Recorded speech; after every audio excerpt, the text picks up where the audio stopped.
Ini saya kata, dia orang sendiri tak ada hujah. Kan? Dia orang sendiri tak ada hujah. Kes terbaru juga bila kita cerita fitnah ni tuan-tuan, Sanusi. Yang ni kita Sanusi ni menarik. Sanusi kena saman oleh Vincent Tan 200 juta, oleh Amiruddin. So dua pihak yang saman dia. Vincent Tan saman dia, Amiruddin saman dia. Vincent Tan dia jawab, okey, bila dia dah saman dalam kes saman fitnah, so dia kena jawab balik. Dia jawab, dia kata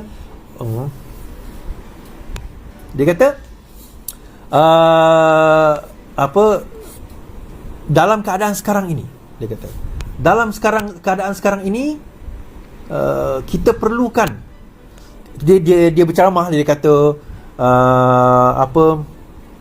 what do you call that, dia adalah ucapan dia kata Amiruddin ni korup dan sebagainya. So bila dia hantar surat jawapan, ni jawapan saya, bila dia hantar surat jawapan, dia cakap, saya tak pernah kata Vincent Tan tu korup, saya tak pernah kata Amiruddin tu korup. Dan baru-baru ini tulis, dia kata apa, saya terpaksa pertahan diri setelah difitnah MB Selangor. Menteri Besar Muhammad Sanusi berkata, rakan sejawat di Selangor Amiruddin berulang kali memfitnahnya bagi tujuan menjatuh reputasi. Menurut Sanusi, ini jadi sebab kenapa dia terpaksa mempertahankan diri dengan menimbulkan isu tata kelola kerajaan negeri Selangor di bawah pentadbiran Amiruddin. Sanusi berkata demikian dalam pernyataan pembelaan yang difailkan di Mahkamah Tinggi 10 Oktober lepas berhubung saman fitnah Amiruddin terhadapnya.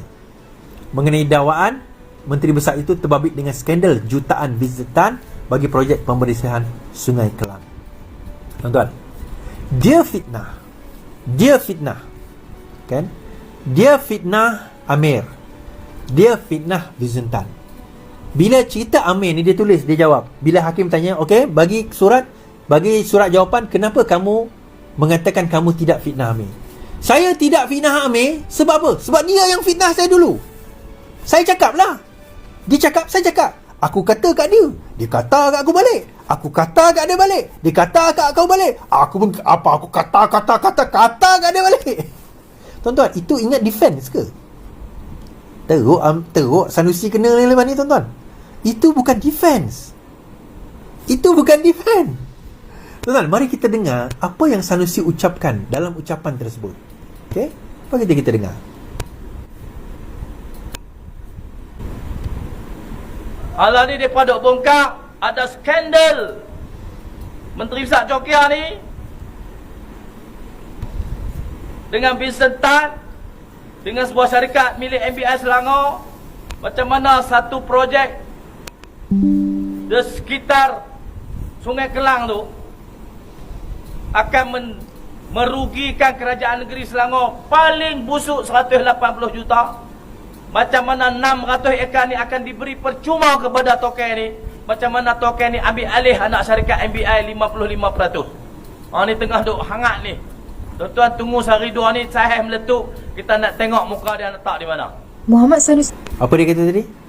Dia tak kata, dia kata tak korup. Dia kata saya tak pernah kata korup.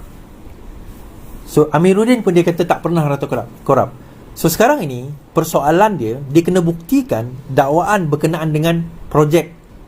Dia dapat projek, bagi projek, dapat duit, kerugi serat. Yang itu yang sebenarnya dia kena buktikan kat mahkamah, bahawa fakta itu benar. Itu cara dia nak menang kes ni. Kalau dia gagal buktikan perkara tersebut, dia akan kalah dan dia kena bayar at least 200 juta kepada Vincent Tan. Mungkin tak sampai 200 juta, doesn't matter lah. Tetapi jumlah itu dia kena bayar kepada Vincent Tan. Itu baru Vincent Tan. Belum kita cerita hal Amir tadi, sebab dia ada dua. Dia tak perlu bukti. Dua-dua ni dia kena buktikan kenyataan dia tadi. Kenyataan apa yang dia kena buktikan? Kenyataan awal tadi berkenaan dengan korupsi. Tuan-tuan dengar kan? Yang itu dia kena buktikan. Yang itu dia kena buktikan. Dan dalam pembuktian itu nanti, di situ nanti kita kena faham betapa dia tak akan boleh, dia akan kalah kat situ. Fitnah ni tuan-tuan dimulakan oleh ni, kaki-kaki fitnah macam ni, kemudian disebar dan disambut oleh orang-orang yang bodoh, dan dia berlega. Yang ni semua akan makan ni, makan apa orang kata, dosa-dosa fitnah ni semua yang menyebarkan tu semua ditanggung. Fitnah dia tuan-tuan bukan kira Islam bukan Islam, tak. Oh, kita fitnah orang bukan Islam tak ada masalah, tak ada. Islam ke bukan Islam, kamu fitnah, dosa tetap ada pada kamu, sama, equal. Memfitnah orang bukan Islam dan memfitnah orang Islam, dosa sama. Dah sama je dosa dia. Now, bagaimana Sanusi nak menang? Untuk Sanusi nak menang dalam kes ini, ni saya nak bagi nasihat sikit kepada peguam Sanusi. Okay, kita dengar balik apa yang Sanusi kata. Satu pertuduhan 180 juta yang projek itu akan rugi, itu dia kena buktikan. Dia kena buktikan yang itu. Yang kedua, dia kena buktikan bahawa Vincent Tan menerima 600 ekar secara percuma. Amir telah bagi Vincent Tan 600 ekar secara percuma di atas balasan projek whatever lah, 180 juta yang akan rugi tu. Projek itu tadi dapat projek pembersihan Sungai Kelang. Daripada situ Vincent Tan dapat, dia dibagi satu tanah 600 ekar secara percuma. Dua benda ini Sanusi kena buktikan dalam mahkamah. Sanusi kena buktikan dalam mahkamah, kan? Sanusi kena bukti. Jadi kalau Sanusi tak boleh buktikan, kita tanya, siapa yang memfitnah? Saya nak tanya, siapa yang memfitnah? Dan siapa yang percaya kepada fitnah Sanusi ni, sesungguhnya dialah orang yang zalim. Orang dok tuduh kerajaan ni zalim. Kerajaan ni zalim. Zalim apa tuan-tuan? Kerajaan ni nak selamatkan negara daripada kezaliman ni, pemfitnah seperti kamu lah. Dia golongan ni mentadbir tak reti. Air negeri dia pun tak ada. Konon negeri je lapang padi, tapi beras disorok. Mesti tuduh kerajaan ni gagal. Yang sorok beras dekat Kedah. Tapi kerajaan dikatakan gagal. Kerajaan federal. Tuduh orang itu sesuka hati dalam ceramah dia. Terima duit 180 juta. Orang bertepuk tangan, takbir, Allahu Akbar. Fitnah. Yang itu betul-betul hijacking agama kita. Yang itu betul-betul hijacking. Orang kata apa,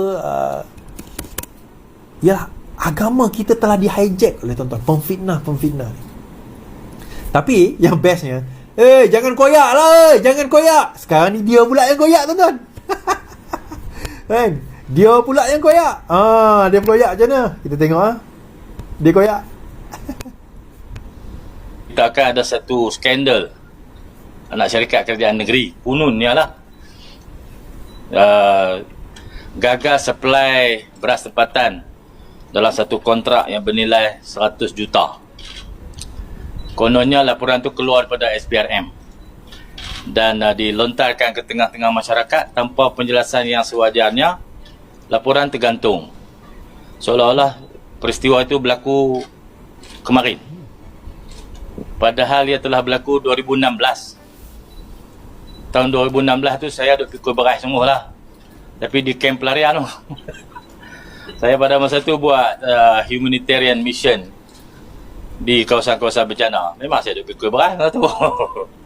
Tapi di tempat lain lah. Saya pun tak diadun lagi pun.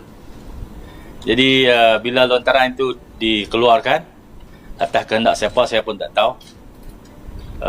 Gairah lah spekulasi di Bena seolah-olah punca ketiadaan beras tempatan di Kedah ni, punca dia Sanusi sorok beras. Kan, itu spekulasi yang cuba dibina oleh netizen ataupun petikan yang dibuat berdasarkan laporan tu. Mereka telah menyerbu tak pakai helmet. Dalam serbuan tak pakai helmet ni saya akan buat balasan kerana mereka telah memburukkan kerajaan negeri. Seolah-olah perkara itu disebabkan oleh kerajaan negeri, maka beras tempatan tak ada. Baik, kerajaan negeri buat apa?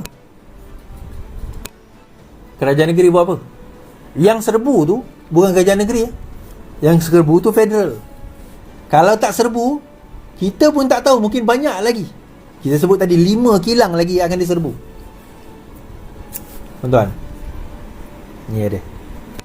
golongan inilah yang sebenarnya dah makin berpecah dah. Kan saya kata tadi, Kuala Kangsar dia kata intimidasi itu ini dan sebagainya. PAS pun dah ada yang mula datang jumpa ke PMX nak bincang. Saya kata 3 ke 5 insya-Allah akan menyatakan sokongan kepada Perdana Menteri tidak lama lagi. So adakah akan tumbang? Saya kata kalau mereka lompat parti, kalau mereka dipecat atau letak jawatan. Satu lagi saya lupa tadi, letak jawatan.